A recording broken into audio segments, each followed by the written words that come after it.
সম্মানিত দর্শক, আসসালামু আলাইকুম। দেশ এবং দেশের বাইরে থেকে যে যেখান থেকে দেখছেন সবাইকে আন্তরিক শুভেচ্ছা এবং অভিনন্দন জানাচ্ছি।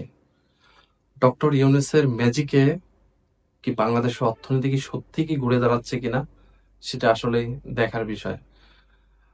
একটা দেশের অর্থনীতি ভালো আছে কিনা সেটা আপনি বুঝবেন কিভাবে?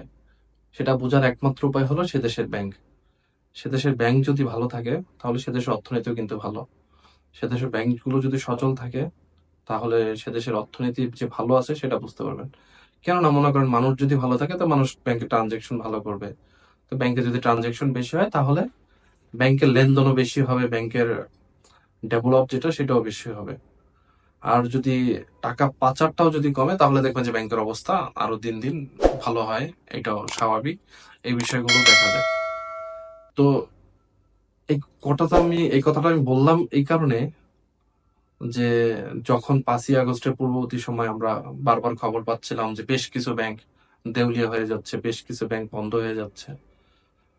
তো 5ই আগস্টের পরে ডক্টর ইউনূস সরকার আসলেন, বাংলাদেশ ব্যাংকের নতুন গভর্নর নিয়োগ করলেন এবং অন্যান্য বিভিন্ন সেক্টরে, অর্থনৈতিক সেক্টরে ভালো ভালো কিছু মেধাবী লোকজন নিয়োগ করলেন এবং তার ফলে বেশ কিছু পরিবর্তন আমরা দেখতে পাচ্ছি এবং বেশ কিছু পরিবর্তন হয়েছে বলে আমাদের মনে হয় এবং তার কারণেই অর্থনীতি যে বাংলাদেশের অর্থনীতি আস্তে আস্তে বৃদ্ধি পাচ্ছে, তাছাড়া বৈদেশিক রেমিটেন্স আস্তে আস্তে আমাদের যে রিজার্ভ, সেই রিজার্ভ কিন্তু আমাদের বৃদ্ধি পাচ্ছে। গতকালকে একটা নিউজ দেখলাম আমাদের রিজার্ভ কিন্তু ইতিমধ্যে কিন্তু 27 বিলিয়নে চলে গেছে। আপনারা খেয়াল করছেন কিনা জানি না, অবশ্য আমার সে বিষয়ে ভিডিও বানানো হয় নাই। আমি সে বিষয়ে একটা বিস্তারিত ভিডিও বানাবো এবং নানান দিক নিয়েও একটা আলোচনা করব তুলনামূলক। তো যেটা বলছিলাম, বাংলাদেশ কিন্তু যে রেমিটেন্স আসছে প্লাস আমাদের যে রিজার্ভ, বাংলাদেশের যে রিজার্ভ সেটাও কিন্তু আস্তে আস্তে বৃদ্ধি পাচ্ছে। তো মূল যে বিষয়টা যে ম্যাজিক, ডক্টর ইউনূসের ম্যাজিকের কারণে কি ব্যাংকগুলোর আমূল পরিবর্তন এবং অর্থনৈতিক চাকা সচল হলো কিনা না, সেই নিউজটা এই কারণে বলছি যে আমার দেশ একটা নিউজ করেছে যে দেউলিয়াত্বর হাত থেকে 4টি ব্যাংক রক্ষা পেল এবং ব্যাংকগুলো সচরাচর ভালো কাজ করছে। আমি ব্যাংকগুলোর নাম বলছি, একটু খেয়াল করবেন। Islami bank Bangladesh, united commercial bank, Al Arafah Islami bank এবং এক্সিম ব্যাংক গুলো ঘুরে দাঁড়াচ্ছে। মানে এই 4টা ব্যাংকের অবস্থা খুবই খারাপ ছিল। 5ই আগস্টের পূর্বে এই 4টা ব্যাংকে খুবই খারাপ ছিল এবং এমন অবস্থা যে ইসলামী ব্যাংকে মানুষ টাকা রাখতে চাইতো না, ইসলামী ব্যাংক থেকে মানুষ টাকা পাইতো না, টাকা উঠাইতে পারতো না, তারল্য সংকট ছিল। সাথে সাথে মানুষ এর মধ্যে আতঙ্ক সৃষ্টি হয়ে গেছিল যে যারা ইসলামী ব্যাংকে টাকা রেখেছে তারা কি আজও কি টাকা উঠাইতে পারবে কিনা ইসলামী ব্যাংক থেকে, এই ধরনের একটা আতঙ্ক তৈরি হয়ে গেছিল। আপনাদের মনে আছে কিনা 5ই আগস্টের পরে কিন্তু যে ব্যাংকের লিমিট করে দেওয়া হয়েছিল যে টাকা ওঠানোর জন্য, এটিএম বুথগুলোতে কিন্তু টাকা ছিল না, কিন্তু এখন কিন্তু সেই সমস্যাগুলো নেই। আস্তে আস্তে সবই ওভারকাম হয়ে গেছে। তো আমি আমার দেশ পত্রিকার যে নিউজটা করেছে সেই নিউজটা আমি আপনাদের একটু পড়ে শোনাচ্ছি। 4 ব্যাংক ঘুরে দাঁড়াচ্ছে, হেডলাইন করেছে আমার দেশ। সেখানে বলা হচ্ছে ফ্যাসিস্ট আওয়ামী লীগ সরকারের আমলে ডজন খানেক ব্যাংক সীমাহীন অনিয়ম ও দুর্নীতি লুটপাট হয়েছে, ফলে এসব ব্যাংকের আর্থিক সূচক দুর্বল হয়ে পড়ে। অন্তর্বর্তী সরকার দায়িত্ব নিয়ে এই ব্যাংকগুলো ভোট ভেঙে নতুন করে পুনর্গঠন করেছে।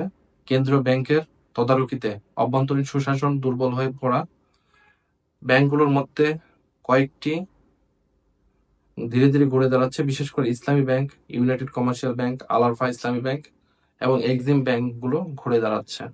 তার মানে হলো যে আগে যে বাংলাদেশ ব্যাংক, যেটা বাংলাদেশের মূল ব্যাংক, মাদার ব্যাংক বলা হয়, সেই ব্যাংকে কিন্তু দুর্নীতি ছিল। সেই ব্যাংকের পরিবর্তনের ফলে এখন আস্তে আস্তে সব জায়গায় যেহেতু একটু চেঞ্জ আসছে, চেঞ্জ আসার পর এখন মোটামুটি একটা পরিবর্তন এসেছে। পরিচালনা পর্ষদ পুনর্গঠন করা ব্যাংকগুলোর মধ্যে ইসলামী ব্যাংক বাংলাদেশ নিয়ে সবচেয়ে চিন্তিত ছিল কেন্দ্রীয় ব্যাংক। মানে ইসলামী ব্যাংক নিয়ে সবচেয়ে বেশি চিন্তিত ছিলেন কেন্দ্রীয় ব্যাংক, সেই বিষয়টা। তবে ধীরে ধীরে ব্যাংকগুলো ঘুরিয়ে দাঁড়িয়েছে। গত 5ই আগস্টের পরে 6 মাসে 9,000 কোটি টাকা নিয়ে নিট আমানত প্রবৃদ্ধি হয়েছে বলে জানিয়েছে ইসলামী ব্যাংকের ভারপ্রাপ্ত ব্যবস্থাপনা পরিচালক ওমর ফারুক খান। তিনি আমার দেশকে বলেন, ইসলামী ব্যাংকের এখন কোনো সমস্যা নেই। রমজানে আমাদের সব সেবা চালু ছিল, গ্রাহক চাহিদা মতো সব জায়গা থেকে টাকা তুলতে পেরেছেন। ঈদে কেন্দ্রীয় ব্যাংক থেকে আমাদের তারল্য সহায়তা নেওয়ার প্রয়োজন হয়নি, যা সহায়তা নিয়েছি তা আগে। তার মানে ঈদে যে একটা চাপ ছিল, ঈদে জানেন যে ব্যাংকে অনেক বেশি চাপ থাকে, ঈদের লেনদেন অনেক বেশি হয়, কারণ বাংলাদেশ যেহেতু মুসলিম দেশ, দুইটা বড় উৎসব হলো ঈদ এবং কোরবানি, এই দুইটার সময় কিন্তু ব্যাংকের উপর হিউজ চাপ থাকে এবং প্রচুর নগদ টাকার কিন্তু প্রয়োজন হয় ওই সময় ব্যাংকগুলোতে।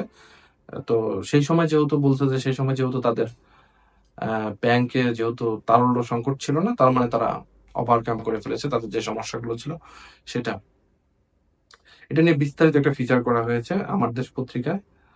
তো সেখান থেকে বলা যায় যে এখন মোটামুটি ব্যাংকের অবস্থা ভালোই, ব্যাংকিং সেক্টর গুলো ভালো। আপনি একটা জিনিস খেয়াল করবেন কিন্তু ইসলামী ব্যাংক যেটা, সেটা কিন্তু আওয়ামী লীগের আমলে যে আওয়ামী লীগ যে ইসলামী ব্যাংকটাকে দখল করে নিয়ে একটা ফ্যামিলির হাতে তুলে দিয়েছে, এস আলম গ্রুপ এখান থেকে হিউজ পরিমাণে টাকা নিয়ে চলে গেছে। এই নিউজ গুলো আসার পরে হিউজ একটা ক্রাইসিস তৈরি হয়ে গেছিল বাংলাদেশে। অনেকে ধারণা করছিল যে ইসলামী ব্যাংক মনে হয় এবার শেষই হয়ে গেল, ইসলামী ব্যাংক মনে হয় আবার আর মনে হয় দাঁড়াইতে পারবে না বাংলাদেশের বুকে। কিন্তু যা হয় আর কি, পরিবর্তন হয়ে গেছে, সবকিছু পরিবর্তন হয়ে গেছে, ব্যাংকিং সেক্টরটা আবার আস্তে আস্তে রিভলভ হয়ে গেছে। এখানে অবশ্যই ডক্টর মোহাম্মদ ইউনূসের ক্রেডিট আছেন, তিনি সব জায়গায় মোটামুটি হাত দিয়েছেন এবং সব জায়গায় কিন্তু তিনি কাজ করছেন। তিনি অর্থনীতি যে মানুষগুলোকে সেট করেছেন, তারা সত্যি প্রশংসার দাবিদার রাখে, মানে তা না হলে কিন্তু দেশ শ্রীলঙ্কার চেয়ে খারাপ হয়ে যাওয়ার কথা। তো সেখান থেকে যে দেশটা অর্থনীতিতে এত অল্প সময়ে এত ভালো অবস্থানে চলে আসছে, সেটা সত্যি অকল্পনীয়। তো দর্শক, সবাই ভালো থাকবেন, সুস্থ থাকবেন, ধন্যবাদ।